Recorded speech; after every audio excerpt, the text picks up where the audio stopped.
और जो नहीं कर रहा है, हम हर दिशा में गंगो जमनी बहाते रहेंगे, आगे नहीं बढ़ेंगे, सबको वाहवा करना है। और अगर इतनी सारी गंगो जमन बह गई तो बाढ़ आ जाएगी। भक्ति हमें रखे हम स्मरण सदा, शक्ति हमें। तो देश के वीर सपूतों तुम्हें जगाने आया हूँ, अब वक्त नहीं है सोने का, मैं राज बताने आया हूँ। सभी मित्रों को नमस्कार। तो आज श्री राम पार्क कृष्णा नगर रुड़की में एक कवि सम्मेलन का आयोजन हुआ, जो कि बहुत बढ़िया रहा। विभिन्न प्रदेशों से हमारे यहाँ कवि आए हुए थे, जिन्होंने बहुत ही उत्तम माहौल वहां में दिया, जिसे हमें क्या कह सकते हैं कि हमें उन्होंने बांधे रखा वहां। तो उस पूरे कवि सम्मेलन के कुछ अंश में इस वीडियो आपके साझा कर रहा हूं, तो आप देखिएगा। और अगर आपको हमारी मेहनत अच्छी लगे और इन कवियों के जो शब्द है, जो वाणी है, पसंद आए, तो प्लीज हमारे चैनल को सब्सक्राइब करें, वीडियो को लाइक करें और औरों के साथ शेयर करें। में प्रस्तावस्था ये सब बंद कर लो, अपन तो बैठ जाओ जैसे घर में लोग बैठते हैं। बच्चों अपनी अपनी कुर्सी ले आओ, बच्चों तरफ बहुत सारी कुर्सियां खाली हैं। ये हमसे कह रहे थे विनय भाई, ये देखो टंकार भी धनुष की हो गई है, स्पीड ब्रेकर। संजय भाई कहाँ गए? पार्षद जी बैठे हैं क्या? पीछे है, पीछे खड़े जी। आइए संजय भाई आइए। अच्छा, महापौर जी आ रहे हैं। फिर पार्षद और महापौर का संबंध ही ऐसा होता है कि बेचारे पार्षद को महापौर के सम्मान में खड़ा होना ही पड़ता है। तब तो गरियों की संख्या बनती है। और आप सब मुझे इजाजत दें तो मैं इस कवि सम्मेलन की शुरुआत करूं। एक बार ताली बजा करके मुझे आकर्षित करें। और मैं थोड़ा सा परिचय संक्षिप्त अपना देता हूं। मैं भारत सरकार के खाद्य प्रसंस्करण मंत्रालय में हिंदी सलाहकार समिति का सदस्य नियुक्त किया गया हूं। मैं नगर पालिका बीना में पार्षद भी रहा हूं, हालांकि अब नहीं, क्योंकि एक बार में ही पब्लिक ने हमारा तेल निकाल दिया था। तो हमने कहा कौन माने। और सबसे बड़ी बात है कि जब मैं कविता के मंच पर खड़ा होता हूं तो राजनीति के चोले को राम के चरण में रख करके आ जाता हूं। मैं फिर किसी दल का नहीं, सिर्फ दिल का कवि बनने की कोशिश करता हूं। हास्य का कवि हूं, आपको सिर्फ हंसाने आया हूं। ज्ञान की एक भी बात नहीं करूंगा, क्योंकि सारे ज्ञानी लोग बैठे हैं, इसलिए पहले से बता दूं, नहीं तो ज्ञानियों का क्या है, कभी पकड़ के मुझे पिटाई करने लगे। तो मैं ज्ञान की इतनी सी भी बात नहीं करूंगा। उसके पीछे खामोशी कारण ये है कि अपन में ज्ञान ही नहीं है। तो आप ऐसी कोई स्थिति में मत रहना कि मैं कोई ज्ञान की बात करूंगा, क्योंकि ज्ञान की बात करने कपिल जी हैं, खामोश जी हैं, राम जी हैं, विनय जी हैं, ये सब बहुत बड़े ज्ञानी हैं। और ज्ञानियों से आप ज्ञान प्राप्त करना, मुझसे हंसने की बात करना। मैं क्यों हंसाता हूँ, मैं क्यों जोगेंद्र जी, रामशंकर सिंह जी क्यों हंसाना पसंद करता हूँ? मैं इसलिए पसंद करता हूँ कि कोरोना काल में जब सेकेंड वेव चल रही थी तो मैं बड़ा उचक के बांट रहा था, साबुन, सैनिटाइजर, फलाना टिकाना, तासन, ये वो पार्षद था ना, तो मेरे ही तो कोरोना हो गया और मेरे 65% लंग्स डैमेज हो गए। तो पहले तो मैं बड़ा दिलेर बना कि मेरा कुछ नहीं होगा। जब चिरायू हॉस्पिटल भोपाल गया तो उन्होंने कहा गुरु कविराज अब तो तुम गए। हमने डॉक्टर गोयनका से कहा, मैंने कहा डॉक्टर साहब हम हास्य के कवि हैं। मैंने वहां हंसना, खिलखिलाना, और मैंने तो कवि सम्मेलन ही कर दिया कोरोना वार्ड में। और मैंने डॉक्टर को भी कहा कि संभवतः मेरे बैच में तो कोई मरीज नहीं मरेगा। मैंने कहा इसलिए नहीं मरूंगा साहब, क्योंकि जिसकी मस्ती जिंदा है उसकी हस्ती जिंदा है और आनंद है।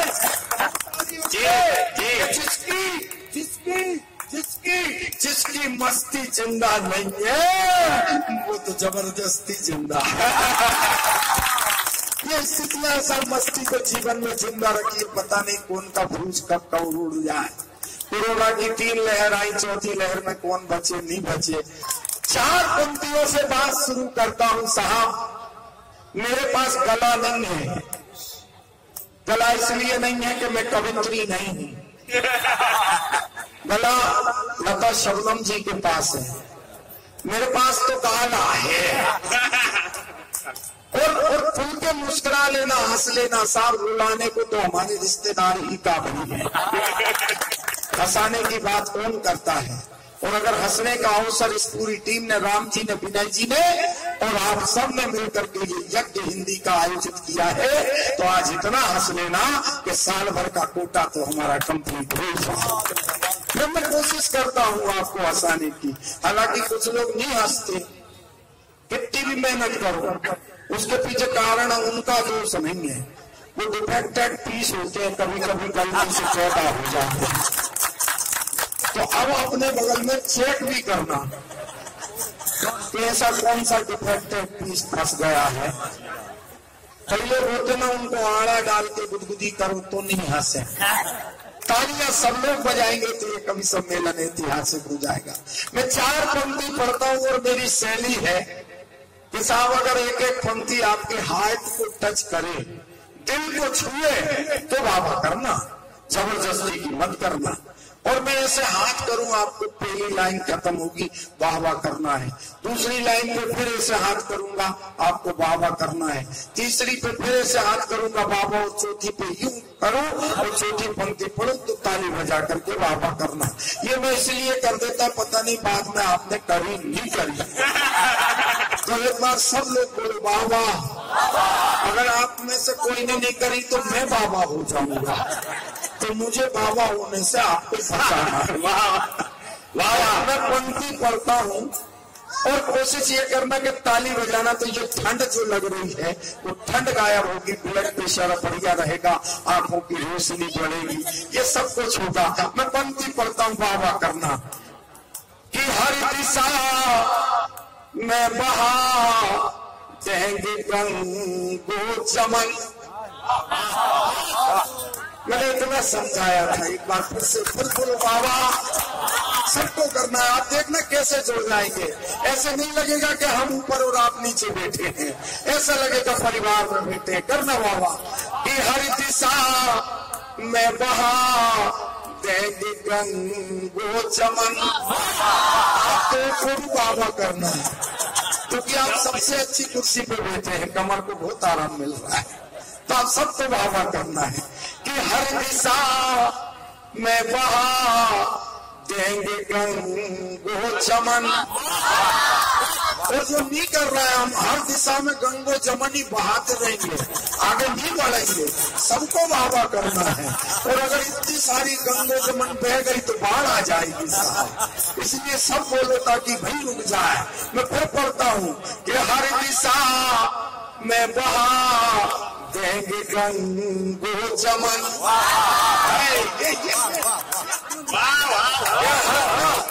आप लोग इसलिए करो जी। अरे साहब रुड़की में ऐसे लग रहा है कि जैसे हम स्वर्ग में आ गए हों और ये भगवान श्री राम के राज्य के श्रोता हैं। हाँ वाह वाह। मैंने अपनी जिंदगी में इतना अच्छा मंच, इतने अच्छे कवि, इतना अच्छा मैदान और इतने अच्छे श्रोता आज तक नहीं देखे। और बाबा आपकी इसलिए सही है क्योंकि मैं कहीं गए ही नहीं। तालियां बजो तो ढंग से बजो। अब क्रांतिकारी जी, अगर आप इस तरीके से क्रांति करेंगे तो आधा कवि सम्मेलन तो यही खत्म हो जाएगा। इसलिए जब आपका नंबर आए तब आप मैं कवि सम्मेलन बड़ी मेहनत से बनते हैं ऐसे मंच। इसी रुड़की में कई कवि सम्मेलन हुए हैं, बड़े बड़े कवि आए हैं। हम तो छोटे से हैं साहब, हम तो कंकर हैं, आप तो शंकर हैं। तो मैं कोशिश कर रहा हूँ जी, और फिर वाह करना जी। कोई शर्म नहीं, तोड़ देना। हम घर में बैठे हैं, तराजू के 2 पलड़े होते हैं, एक पलड़ा नीचे होता है, एक पलड़ा ऊपर होता है। और जो ऊपर का पलड़ा होता है वो हल्का होता है और नीचे का पल्ला वजनदार होता है। तो मैं वजनदार लोगों के बीच में खड़ा हूँ, इसलिए मुझे उम्मीद है आपकी मोहब्बतें आज इतिहास रचेंगी। हुए होंगे कई कवि सम्मेलन, क्योंकि वो बड़े कवि थे। आज कवि सम्मेलन इसलिए सही होगा क्योंकि हम बड़े नहीं है, सड़े कवि हैं। क्या क्या मतलब यार अपने आप को बड़ा मानने से? कोरोना में कई बड़े बड़े कवि निपट गए, हम सड़े थे तो कोरोना हमें चिपका ही नहीं। उसने कहा इस सड़े सड़ाए कवि पे क्यों चिपका? तो बड़े बनने से कोई मतलब नहीं है। आप तो वाह वाह करो, देश की पूजा करें, अर्चना करें। हर दिशा मैं इसलिए इतनी बार रटवा दे रहा हूँ कि वो आदत में आ जाए।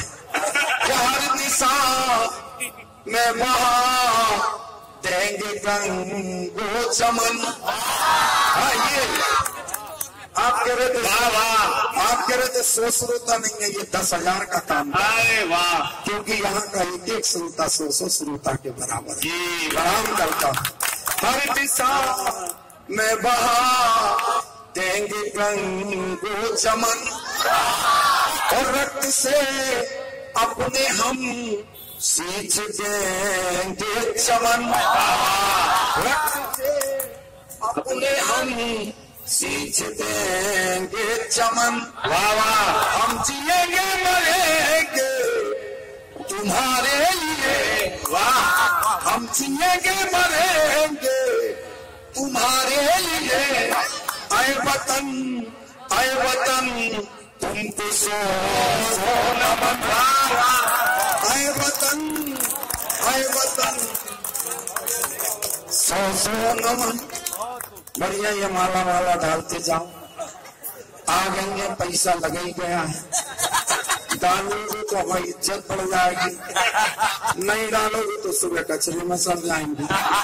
तो इन्हें कचरा होने से बचाओ और नगर निगम का स्वच्छता अभियान तेजी से चला। 4 पंक्ति और पढ़ता हूँ साहब। माँ वीणा वाणी की वंदना के बगैर ये मंच अधूरा है। हम सरस्वती के पुत्र हैं साहब, हमारी क्या औकात है कि हम एक शब्द भी लिख पाए। जब माँ कृपा करती है तो शब्द आकर के कागज पर तैरने लगते हैं। उस माँ की वंदना के लिए मैं जिस कवयित्री को आपके बीच बुलाना चाहता हूँ, वो कवयित्री मध्य प्रदेश के सबसे आखिर में छत्तीसगढ़ और महाराष्ट्र की सीमा पर जो जिला है जहाँ सबसे ज्यादा नक्सलाइट पाए जाते हैं। आप देखना, ये भी थोड़ी इसी प्रकार की लग रही है। वहां से लता किरण जी आई हैं। लता किरण जी की आवाज आप सुनोगे तो ये कहोगे कि कोयल कहाँ से आ गई। पंक्ति में वीणा पाणी के चरणों में रखता हूँ और आपको लगे कि मैंने सही अच्छा कह दिया हो कुछ, तो आपकी बाबा फिर मिले। माँ वीणा वादनी सर पर जो तेरा हाथ हो जाए। कई लोग कम करना, उनको बुद्धि कैसे मिलेगी, माँ कृपा नहीं करेगी, सबको करना। माँ वीणा वादनी सर पर जो तेरा हाथ हो जाए। मेरी सांसों की माला में तेरा ही वास हो जाए। यहाँ हरि रोज लिखे जाते हैं अफसाने सैकड़ों। हम इसलिए कर देते, आप समझो कि हमें संगीत का विज्ञान है। यहाँ हर रोज लिखे जाते हैं अफसाने सैकड़ों। और चौथी पंक्ति पे माँ के चरणों में अपनी तालियों की अर्जी लगा देना, श्रद्धा व्यक्त कर देना, वाहवाह कर देना। ये कवि सम्मेलन अमित और अमर हो जाएगा। यहाँ हर रोज लिखे जाते हैं अफसाने सैकड़ों। और अब का बाबा उठे, मैं जो लिखूं जमाने में वही इतिहास हो जाए। जय हो। हे शारदे ऐसी भक्ति हमें तू दे। हे शारदे ऐसी भक्ति हमें तू दे। हे शारदे ऐसी भक्ति हमें तू दे। रखे हम स्मरण सदा शक्ति हमें। बहुत बहुत धन्यवाद। हे शारदे माँ ऐसी भक्ति हमें तू दे। और पहला बंद माँ के श्री चरणों में रखती हूँ। शब्दों की सुर की साज की हम साधना करें, शब्दों की सुर की साज की हम साधना करें, हर सांस सांस तेरी आराधना करे, दुर्गुणों से दुर्भाव से मुक्ति हमें दे, रखे हम स्मरण सदा शक्ति हमें तू दे।